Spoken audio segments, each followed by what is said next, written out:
Dear students, इस week हमने chapter start किया है chemical bonding and molecular structure. उससे रेलेवेंट कुछ टॉपिक हम कवर कर चुके हैं, अब उन्हें हम रिवाइज करने जा रहे हैं। What is chemical bond?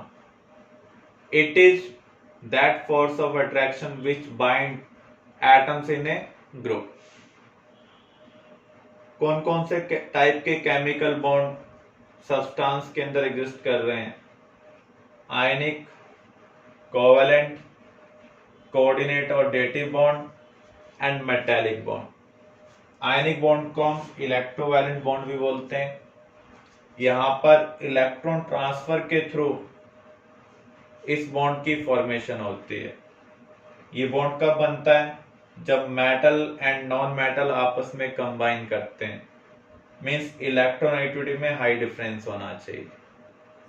Metal electron का लॉस करेगा, पॉजिटिव आयन बनाएगा, नॉन मेटल इलेक्ट्रॉन का गेन करेगा in order to complete its outermost shell. Anion की फॉर्मेशन करेगा। केटायन अनायन एक दूसरे को अट्रैक्ट करेंगे with strong electrostatic force of attraction.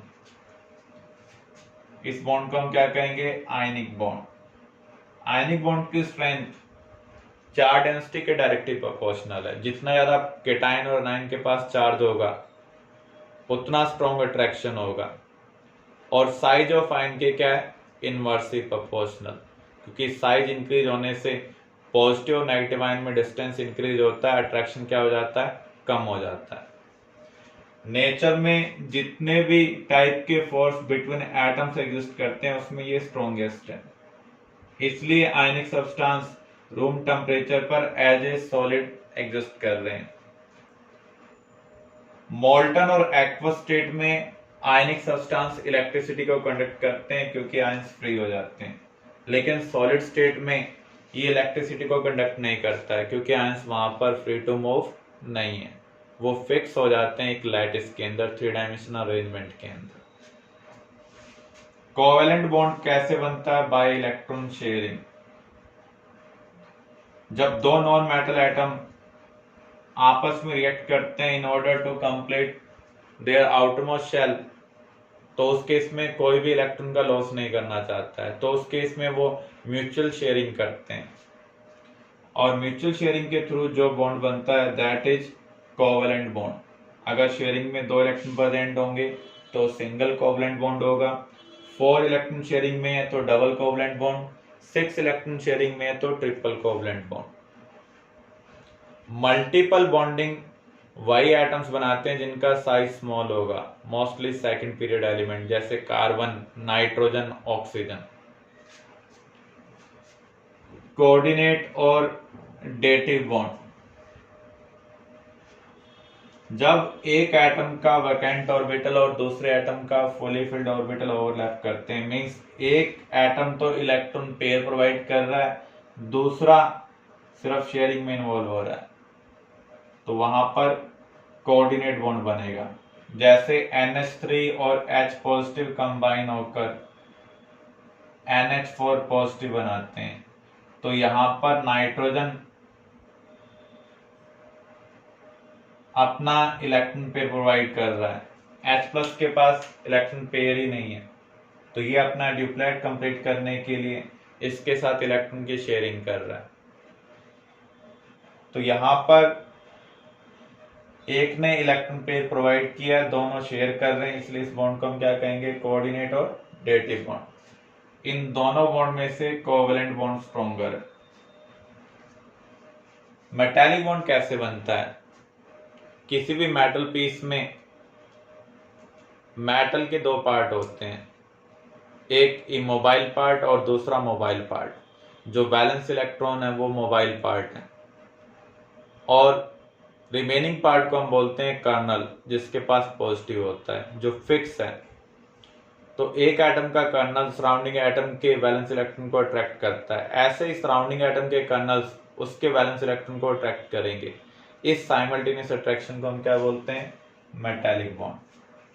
Metallic bond की स्ट्रेंथ साइज के इनवर्सली प्रोपोर्शनल है, नंबर ऑफ वैलेंस इलेक्ट्रॉन के डायरेक्टली प्रोपोर्शनल है। जितने ज्यादा वैलेंस इलेक्ट्रॉन होंगे उतना ज्यादा अट्रैक्शन होगा। जितना छोटा साइज होगा उतनी ज्यादा कर्नल की चार्ज डेंसिटी होगी, उतना स्ट्रांगली वो अट्रैक्ट करेगा।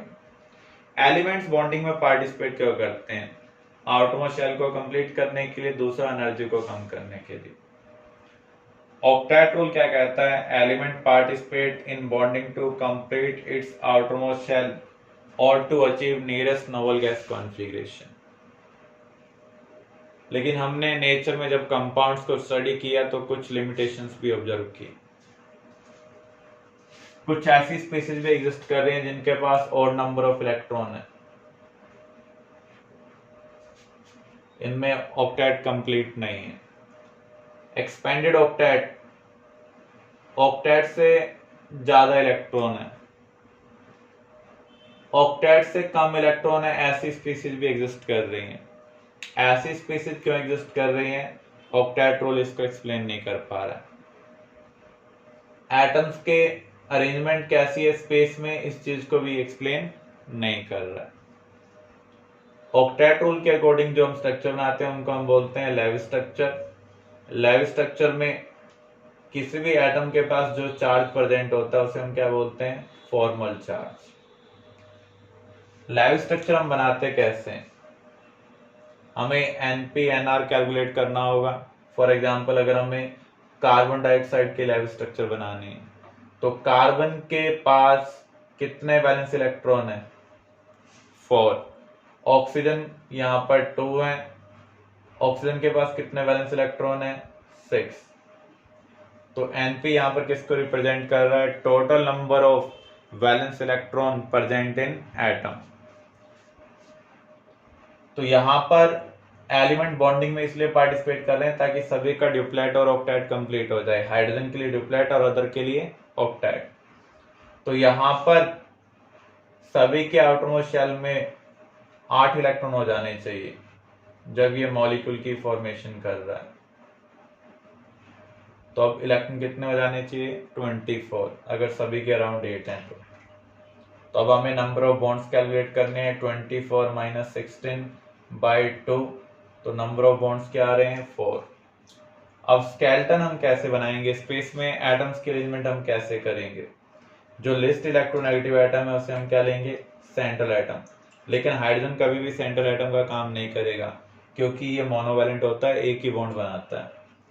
ऑक्सी एसिड के अंदर हमें हाइड्रोजन किससे अटैच करने हैं? ऑक्सीजन से अटैच करने हैं।